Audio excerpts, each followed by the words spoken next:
Let's make Hong Kong style French toast. When it comes to making Hong Kong style French toast, there is a couple of things that are very important. Number one, use sandwich bread.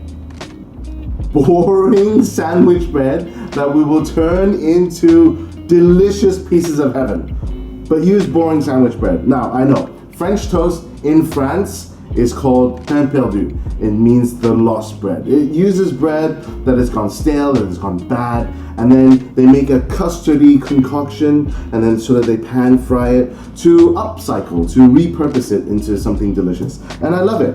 But Hong Kong style French toast is not even called French toast, it's called sai do si. Sai do si is basically Western toast, and it is a sandwich filled with peanut butter and then dipped in egg and then deep fried.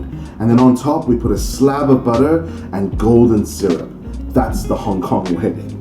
Okay, so tip number one, use sliced bread. Tip number two, very important, make the sandwich first, okay? So peanut butter as your filling. You can use crunchy peanut butter or creamy peanut butter. It's up to you. Traditionally, it is creamy peanut butter that we use. You can put anything you want in it. You can put any kind of jam, jelly, bananas, anything you really, really want. You could crumble up cookies and sprinkle them in and put that on top, and it's totally fine. But what you need to know is the more sort of 3D you're filling, the easier it is for the sandwich to break a little and the filling sort of like exits through the break. Okay, so we'll make the sandwich. That way, when we cut the edges are going to be aligned. Okay, so now I'm going to cut the edges. So tip number three, use a serrated knife, a knife like this. Okay, it's got teeth, and that way when you cut the bread, it doesn't squeeze the bread. It doesn't make it like all sort of sharp at the end. You just saw the edges off gently like this.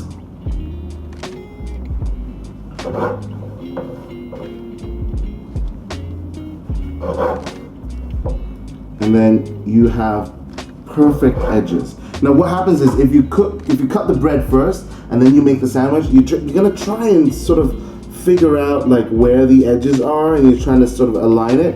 If you make the sandwich first and then cut the edges, then they'll just, two birds with one stone. So the crust you can repurpose, you can dry them out and you can use them as breadcrumbs for other things like pork chops.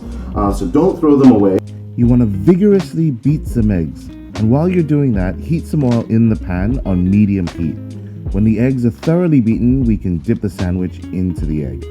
Now, other French toast recipes from other parts of the world may ask you to put some milk in the egg, but this is Hong Kong style French toast, and we go straight up, eggs only.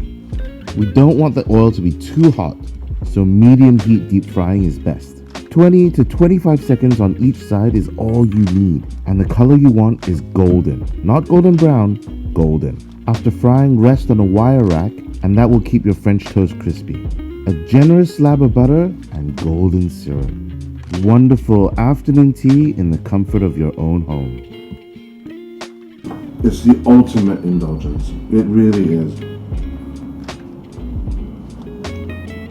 A peanut butter sandwich that's been deep fried, slathered with butter. And as the butter melts, it mixes with the golden syrup to deliver this perfect bite.